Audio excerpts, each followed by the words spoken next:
Time bulletin के प्रायोजक हैं गुरु नानक पब्लिक स्कूल सभा, Guru Nanak girls PT college, Guru Nanak public senior secondary school, हिरन मगरी सेक्टर 4 और Guru Nanak public senior secondary school, Shastri circle, Udaipur. नमस्कार, मैं हूं अब्बास अली रिजवी और आप देख रहे हैं न्यूज 91 राजस्थान। न्यूज 91 के टी टाइम बुलेटिन में आपका स्वागत है।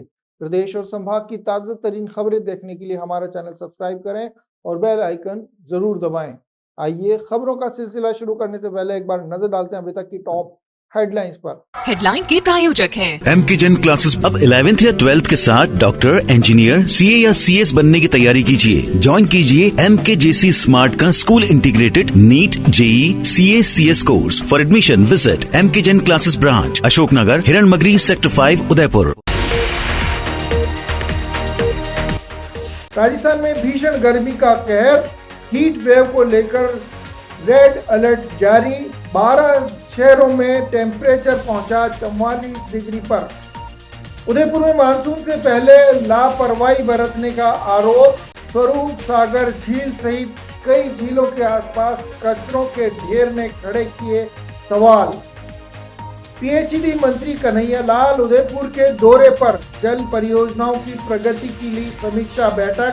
कार्यों में पारदर्शिता को लेकर दिए दिशा निर्देश। और कांग्रेस छोड़कर भाजपा में जाने वाले प्रोफेसर गौरव वल्लभ को मिली नई जिम्मेदारी, भाजपा ज्वाइन करने का दिया तोहफा। आइए बुलेटिन की शुरुआत करते हैं। सबसे पहले नजर डालते हैं राजस्थान में भीषण गर्मी के कहर से जुड़ी हुई खबर पर। राजस्थान में भीषण गर्मी का कहर लगातार जारी है। प्रदेश के 12 शहरों में 44 डिग्री से ज्यादा का टेम्परेचर दर्ज किया गया है। हीट वेव को लेकर भी सरकार की ओर से रेड अलर्ट जारी किया गया है। गर्मी और लू का प्रकोप अपने चरम पर पहुंच गया है। मौसम विभाग ने राज्य के कई जिलों में रेड अलर्ट जारी किया है। कुछ जिलों में जहां ऑरेंज अलर्ट और येलो अलर्ट भी जारी किया गया है। मंगलवार को जयपुर, कोटा, भीलवाड़ा, अलवर, पिलानी सहित 12 शहरों में तापमान 44 डिग्री सेल्सियस से अधिक दर्ज हुआ है। कोटा और गंगानगर सबसे अधिक तपते हुए दिखाई दिए, जहां लगभग 46.3 डिग्री सेल्सियस और 47.4 डिग्री सेल्सियस गंगानगर में दर्ज किया गया है। यह अब तक का रिकॉर्ड तापमान बताया जा रहा है। राजस्थान में जारी भीषण गर्मी के कहर के बीच सरकार ने रेड अलर्ट जारी करते हुए लोगों को आगाह किया है कि हीट वेव चलने की लगातार संभावना है। उन्होंने गंगानगर को रेड जोन क्षेत्र घोषित किया है, जबकि कोटा में इस सीजन का सबसे अधिक तापमान दर्ज हुआ है। सबसे पहले 21 मई को कोटा में 45.8 डिग्री तापमान रिकॉर्ड किया गया था और जयपुर में भी मंगलवार को लगभग 44.2 डिग्री टेम्परेचर जो है वो दर्ज हुआ है। ये सामान्य से कहीं अधिक बताया जा रहा है। मौसम विभाग की माने तो 14 जून तक गर्मी से राहत मिलने की कोई संभावना नहीं है। अगले 4 दिनों तक राजस्थान में हीट वेव की स्थिति बनी रहेगी, ये कहना है मौसम विभाग का। 2 जिलों में रेड अलर्ट जारी किया गया है, जबकि 2 में ऑरेंज अलर्ट है और 9 जिलों में येलो अलर्ट जारी किया गया है। Sir Padampal Singhania University, an initiative of JK Cement Limited. Join BTech, B Design, BCA, BBA, BBA, LLB, MTech, MBA and PhD program. आइए रुक करते हैं उदयपुर से जुड़ी अगली खबर का। उदयपुर में मानसून से पहले लापरवाही बरते जाने को लेकर लोगों में नाराजगी है। स्वरूप सागर की सफाई नहीं की जा रही है। गंदगी और कचरे के ढेर ने यहाँ कई सवाल खड़े कर दिए हैं। आपको बता दें, उदयपुर में मानसून की आहट सुनाई देने लगी है, लेकिन शहर के प्रमुख जल स्रोत स्वरूप सागर की सफाई को लेकर विभागीय लापरवाही चिंता का विषय बनती जा रही है। स्थानीय लोगों और पर्यावरण प्रेमियों का कहना है कि मानसून नजदीक होने के बावजूद अब तक स्वरूप सागर झील की साफ सफाई का अभियान शुरू नहीं किया गया है, जिससे आगामी दिनों में जल भराव और जल स्रोत के अवरुद्धता के साथ साथ प्रदूषण जैसी समस्याएं खड़ी हो सकती हैं। झीलों की नगरी से जाने जाने वाले उदयपुर शहर की झीलों की साफ सफाई को लेकर लापरवाही बरता जाना कहीं न कहीं सवालिया निशान खड़ा करता है। झील क्षेत्र में जगह जगह गंदगी के ढेर लगे हुए प्लास्टिक कचरा और कटे हुए पेड़ों की लकड़ियां फैली हुई हैं, जो विशेषकर स्वरूप सागर गेट के आसपास अधिक देखी जा सकती हैं। ये स्थितियां आने वाले मानसून में जल निकासी में रुकावट डाल सकती हैं, जिससे न केवल झील की प्राकृतिक संतुलन बिगड़ेगा, बल्कि आसपास के क्षेत्रों में जल भराव जैसी स्थिति भी उत्पन्न हो सकती है। स्थानीय निवासियों का कहना है कि नगर निगम और संबंधित जल संसाधन विभाग को हर वर्ष की तरह प्री मानसून तैयारी समय पर शुरू करनी चाहिए, लेकिन इस बार अब तक भी इस दिशा में कोई ठोस कदम नहीं उठाया गया है। गंदगी और अव्यवस्था न केवल शहर के सौंदर्य को प्रभावित कर रही है, बल्कि सार्वजनिक स्वास्थ्य के लिए भी ये खतरा बनती जा रही है। पर्यावरण विशेषज्ञों ने चेताया कि अगर समय रहते सफाई कार्य नहीं हुआ तो झीलों में मिट्टी और कचरे का जमाव, जल जीवों की मौत और पानी की गुणवत्ता में गिरावट जैसे गंभीर परिणाम सामने आ सकते हैं।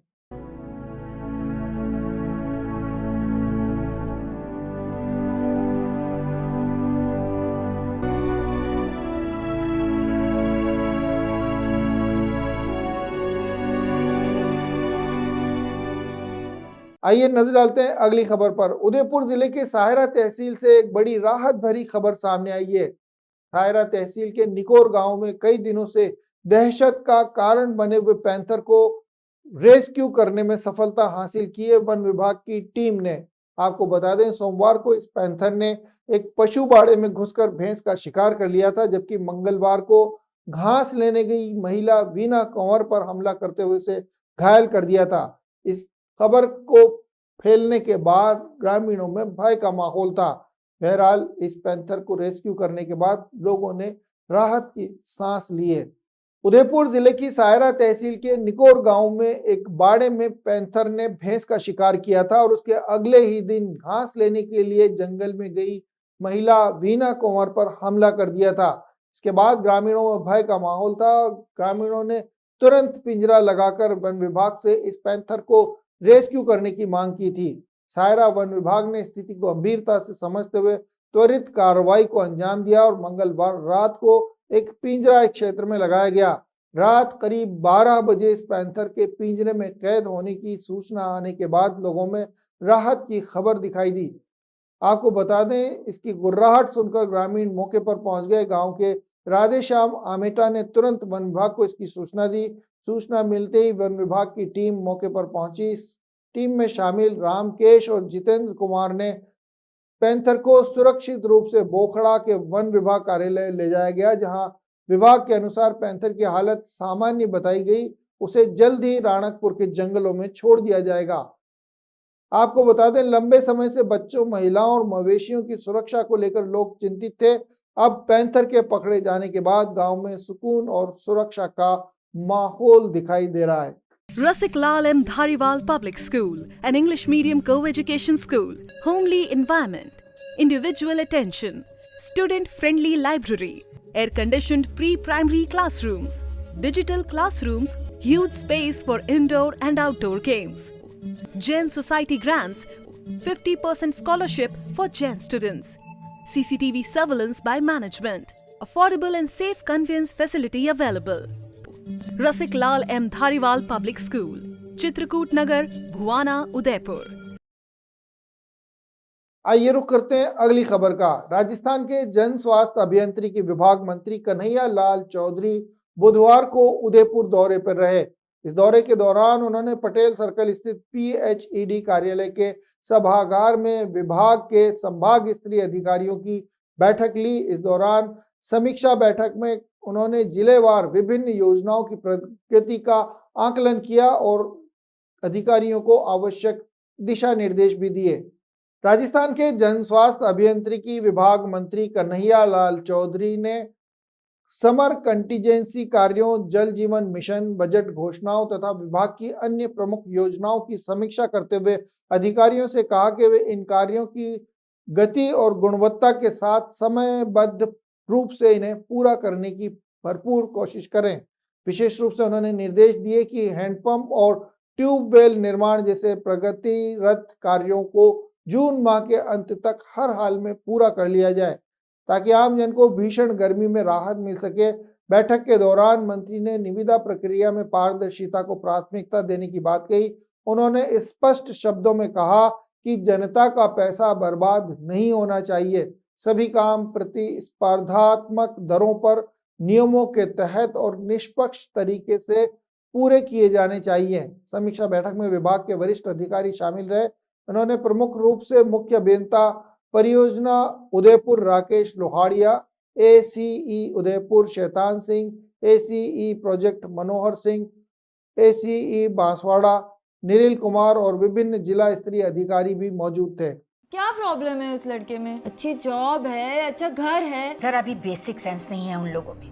टॉयलेट में वाइटेक्स तक नहीं लगा है। बस इतनी सी बात। वाइटेक्स एयर फ्रेशनर टॉयलेट से बदबू हटाए, भरपूर ताजगी लाए। वाइटेक्स होम्स, क्लीन होम्स। आइए रुक करते हैं अगली खबर का। पिछले दिनों कांग्रेस छोड़कर भारतीय जनता पार्टी का दामन थामने वाले प्रोफेसर गौरव वल्लभ शर्मा को बड़ी जिम्मेदारी दी गई है। प्रधानमंत्री की आर्थिक सलाहकार परिषद में उन्हें सदस्य बनाया गया है।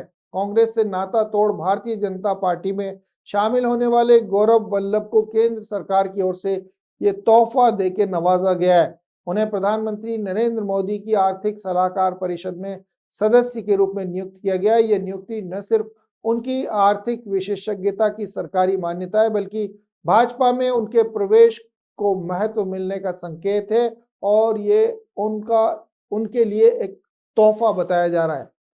उदयपुर विधानसभा सीट से चुनाव लड़ चुके प्रोफेसर गौरव वल्लभ ने हाल ही में उदयपुर विधानसभा सीट से चुनाव हारने के बाद भारतीय जनता पार्टी का दामन थाम लिया था। उन्हें भाजपा के प्रत्याशी से लगभग 30,000 वोटों से हार का सामना करना पड़ा था। चुनावी हार के कुछ ही सप्ताह बाद उन्होंने भाजपा की सदस्यता ग्रहण करते हुए सबको चौंका दिया था। अब उन्हें इस सदस्यता ग्रहण करने का तोहफा दिया गया है। केंद्र सरकार ने उन्हें EACPM में शामिल करके उनकी वित्तीय समझ और नीति निर्माण में योगदान को स्वीकार किया है। EACPM एक स्वतंत्र संस्था है जो प्रधानमंत्री को देश की आर्थिक दिशा और रणनीति पर सुझाव देने का काम करती है। यह परिषद भारत के विकास मॉडल, आर्थिक सुधार, वित्तीय नीति जैसे विषयों पर सरकार को सलाह भी देती है। वर्तमान में इस परिषद के चेयरमैन प्रख्यात अर्थशास्त्री S महेंद्र देव हैं। गौरव वल्लभ जो कभी कांग्रेस के प्रमुख राष्ट्रीय प्रवक्ता रहे हैं, उन्हें टीवी डिबेट्स में मीडिया में अपनी तेज तर्रार आर्थिक समझ के तथ्यों और सटीक पकड़ के लिए पहचाना जाता था। उनकी भाजपा में एंट्री को एक तोहफे के रूप में ये सदस्यता दी गई है। ऐसे में अब राजनीति के इस तोहफे को विशेष रूप से उनकी जो कांग्रेस छोड़ने का जिम्मेदारी थी या निर्णय लिया गया था उससे जोड़कर देखा जा रहा है। लेकिन उनकी शैक्षणिक योग्यता और व्यावसायिक विशेषज्ञता को नजरअंदाज नहीं करते हुए उन्हें एक बड़ी जिम्मेदारी सौंपी गई है। राजनीतिक गलियारों में यह कदम भारतीय जनता पार्टी द्वारा टेक्नोक्रेट्स और पेशेवर विशेषज्ञों को सत्ता में जगह देने की रणनीति के रूप में भी देखा जा रहा है। Sir Padampat Singhania University, an initiative of JK Cement Limited. Join BTech, B Design, BCA, BBA, BBA, LLB, MTech, MBA and PhD program. आइए रुक करते हैं अगली खबर पर। उदयपुर के नेशनल हाईवे 76 पर बड़ा हादसा हुआ है। बुधवार दोपहर हुए इस हादसे में भेंसड़ा कला के उप सरपंच की मौके पर ही मौत हो गई है, जबकि उनके साथ गाड़ी में सवार शख्स भी गंभीर रूप से घायल हुआ है।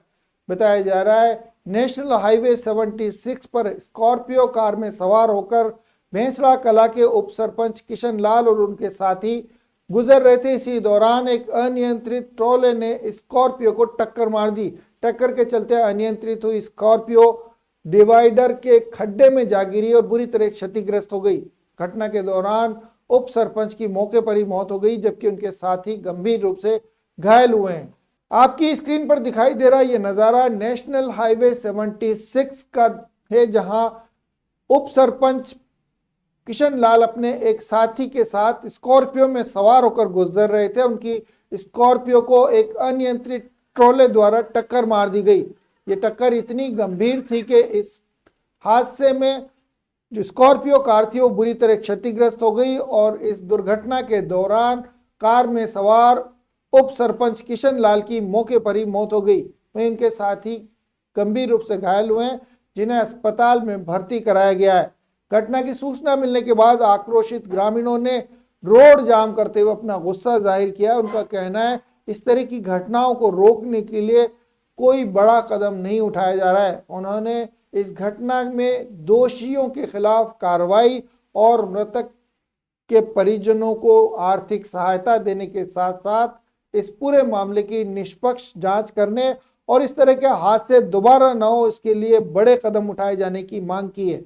आइए रुक करते हैं खेलों से जुड़ी खबर पर। मुस्लिम समाज द्वारा आयोजित कुर्बानी कप का फाइनल मुकाबला संपन्न हो गया है। इस मुकाबले में हैदरी क्लब ने शानदार प्रदर्शन करते हुए अपने प्रतिद्वंदी को परास्त किया है। प्रतियोगिता का प्रथम स्थान उन्हें हासिल हुआ है। फाइनल मैच में हैदरी क्लब और एमएफसी मावली के बीच मैच खेला गया था। इस मैच को देखने के लिए बड़ी संख्या में स्थानीय खेल प्रेमी और आम नागरिक मौजूद थे। इस प्रतियोगिता के आयोजनकर्ता असरार शेख ने बताया कि प्रतियोगिता का उद्देश्य सामुदायिक एकता और युवा प्रतिभाओं को प्रोत्साहन देना था। मैच के दौरान दोनों टीमों के खिलाड़ियों ने बेहतरीन खेल भावना का परिचय दिया, लेकिन अंत में हैदरी क्लब ने बढ़त बनाकर कुर्बानी कप अपने नाम कर लिया। समापन समारोह में बतौर मुख्य अतिथि डॉक्टर वसीम खान मौजूद थे। उन्होंने विजेता और उप विजेता टीम को ट्रॉफी प्रदान करते हुए कहा कि इस तरह के आयोजन समाज को जोड़ने और खेल को बढ़ावा देने में अहम भूमिका निभाते हैं।